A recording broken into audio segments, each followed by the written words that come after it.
जितनी स्विट्जरलैंड की total population है उससे ज्यादा इंडिया इंजीनियर्स प्रोड्यूस कर देता है। उसके बाद भी रिसर्च एंड इनोवेशन में स्विट्जरलैंड नंबर 1 पे है। इंडिपेंडेंस के बाद से रिपब्लिक ऑफ इंडिया ने 0 नोबेल लॉरियट्स प्रोड्यूस किए इन साइंस। यूएसए ने 100+ कर दिए। ASER की रिपोर्ट के हिसाब से 83% एजुकेटेड इंडियंस एम्प्लॉयबल ही नहीं है। और ये जो सुंदर पिचाई, सत्या नदेला की हम बात करते हैं, इन्होंने भी आगे चल के अपनी एजुकेशन बाहर से ही करी है। और ये सारी चीजें जो मैं बोल रहा हूँ ना, इसका रूट कॉज फाइंड आउट करने के लिए हमें थोड़ा सा पीछे जाना पड़ेगा। जब ब्रिटिशर्स हम पे रूल कर रहे थे तो ईस्ट इंडिया कंपनी के सामने 2 मेजर चैलेंजेस थे। एक, कम्युनिकेशन विद इंडियन, दूसरा वर्कर्स और क्लर्क्स की बहुत जरूरत थी उन्हें। फिर थॉमस बेविंगटन मैकॉय ने हमें इंग्लिश एजुकेशन एक्ट ऑफ 1835 दिया, जिससे उनके दोनों पर्पस पूरे हुए। पहला, उनको बंदे चाहिए थे जो चुपचाप डेस्क पे बैठे, अपना काम करें, क्वेश्चंस ना करें और ज्यादा क्रिएटिव ना हो। Second, communication in English. English सबसे ज्यादा बोले जाने वाली लैंग्वेज नहीं है, उसके बाद भी इंग्लिश एक लैंग्वेज की बजाय एक क्लास बन गया इंडिया में। रशिया, चाइना, फ्रांस, ये सब जगह इतना ऑब्सेशन नहीं है इंग्लिश को लेके जितना इंडिया में है। पुअर कम्युनिकेशन बोला जाता है अगर आपकी इंग्लिश अच्छी नहीं है, जबकि इंग्लिश ना आने का मतलब है कि आपको कोई और लैंग्वेज आती है। 5 साल पुराना iOS भी आज की डेट में आउटडेटेड माना जाता है। लेकिन इतनी इंपॉर्टेंट चीज, हमारा एजुकेशन सिस्टम, आज भी बस थोड़े से चेंजेस के साथ ऐसे ही चल रहा है। हमारे एजुकेशन सिस्टम में रटने का कंपटीशन होता है, जो ज्यादा रट लेता है उसके ज्यादा मार्क्स आते हैं। अब 95% जिसके संस्कृत में आए हैं वो भी संस्कृत नहीं बोल पा रहा है। और बेसिक हिस्ट्री होने की बजाय इतनी मोटी मोटी किताबें हैं हिस्ट्री की जिसका कोई मतलब नहीं है। अगर आज की डेट में आपको कुछ भी पता करना, आप गूगल से पता कर लोगे, उसके लिए आपको याद करने की जरूरत नहीं है इतना कुछ। और ये गवर्नमेंट स्कूल में हर क्लास में इंग्लिश का सब्जेक्ट है। 12-12 साल लगाने के बाद भी लोग इंग्लिश नहीं बोल पा रहे हैं, और बिना किसी बुक को पढ़े 5 साल का बच्चा सीख लेता है, क्योंकि उसको वैसा एनवायरमेंट मिल जाता है।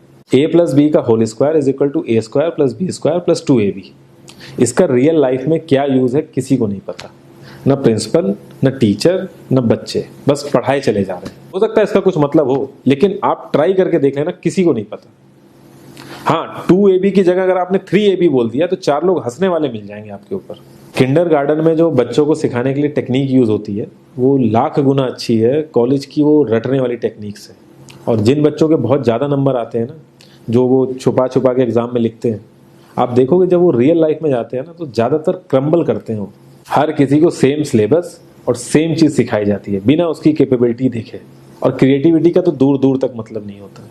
अब एक लाइन से आप शेर, मछली, सांप, हाथी सबको लाइन से खड़ा कर दो और उनसे कहो पेड़ पे चढ़ो, उनको तो जिंदगी भर यही लगेगा ना कि वो तो किसी काबिल ही नहीं है। और द्रोणाचार्य ने भी पांडवों को उनकी स्किल सेट के हिसाब से उनको चीजें सिखाई, सबको एक ही चीज नहीं सिखा दी। और हमारे एजुकेशन सिस्टम में ज्यादा ऑप्शंस भी नहीं है। सबसे ऊपर साइंस, फिर कॉमर्स, और सबसे नीचे जाके कहीं नंबर आता है आर्ट्स का।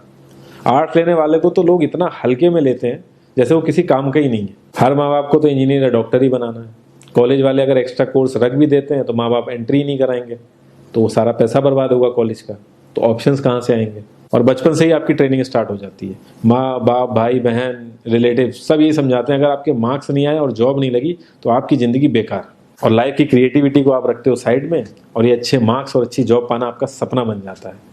अब ये सपना पूरा हो जाता है तो बहुत बढ़िया है, दूसरे को जेलस फील कराओगे, नीचा फील कराओगे। और इस छोटी सी उम्र में अगर सपना टूट जाता है तो सेल्फ डाउट में आ जाओगे।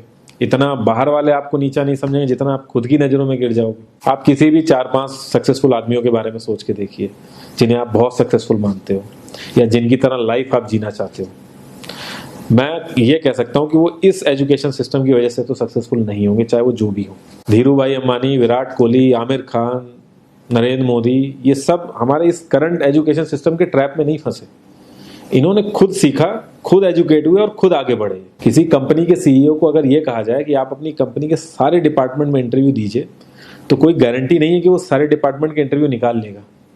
और ये भी हो सकता है कि वो आधे से ज्यादा डिपार्टमेंट के लिए क्वालिफाई ना करे एजुकेशन वाइज, लेकिन वो पूरी कंपनी चला सकता है। तो ये जो एक स्किल है, इसके बारे में बात क्यों नहीं होती? लोग अपनी 25% से ज्यादा जिंदगी इस करंट एजुकेशन सिस्टम में लगा देते हैं ताकि अपने से कम पढ़े लिखे आदमी की कंपनी में जाके उसके सपने पूरे कर सकें। इंडिया का जो करंट एजुकेशन सिस्टम है, अगर वो इतना ही अच्छा है तो जो भी सेलिब्रिटीज हैं, पॉलिटिशियंस हैं, वो अपने बच्चों को बाहर क्यों भेज रहे हैं पढ़ने के लिए? इनफैक्ट पॉलिटिशियंस के साथ तो ऐसा करना चाहिए जिस एरिया से वो जीते हो उसी एरिया के गवर्नमेंट कॉलेज में उनके बच्चों को पढ़ना कंपलसरी हो जाए, तभी वहां के गवर्नमेंट कॉलेज सुधर सकते हैं। 368 प्यून की जॉब के लिए 1.5 लाख ग्रेजुएट और 24,968 पोस्ट ग्रेजुएट ने अप्लाई किया। मैं IAS-PCS की तो बात नहीं करता हूँ, वो तो एक पैशन की बात होती है, लेकिन कुछ लोग 5-5, 6-6 साल से तैयारी कर रहे हैं कि कोई भी गवर्नमेंट जॉब मिल जाए उन्हें। उनसे पूछोगे क्यों ऐसे इतने टाइम से लगे हुए हो, तो वो एक ही चीज़ बोलेंगे कि जॉब सिक्योर है। मतलब आप काम नहीं भी करोगे तो आपको निकाला नहीं जाएगा। ये सारी कामचोरी वाली बातें माइंड में इसीलिए आती हैं क्योंकि हमारा जो करंट एजुकेशन सिस्टम है वो इतना कॉन्फिडेंस ही नहीं देता है कि हम अपनी स्किल के दम पे कहीं जाके काम करें और हमें निकलने का डर ना हो। मैं आने वाले 10 साल की तो बात ही नहीं कर रहा हूँ, अगर मैं आने वाले 5 साल की भी बात करूँ तो टेक्नोलॉजीज में इतना ज़्यादा चेंजेस आ जाएगा कि जो आज हम पढ़ रहे हैं, जिस स्किल पे हम फोकस कर रहे हैं, पता नहीं वो रेलेवेंट भी होगी कि नहीं उस समय। Cloud computing, SEO, digital marketing, ये सब जॉब्स पहले एग्जिस्ट ही नहीं करती थी। हम लोगों को एजाइल होना पड़ेगा, नई नई चीज़ों को सीखने के लिए ओपन रहना पड़ेगा, क्रिएटिव माइंड लगाना पड़ेगा।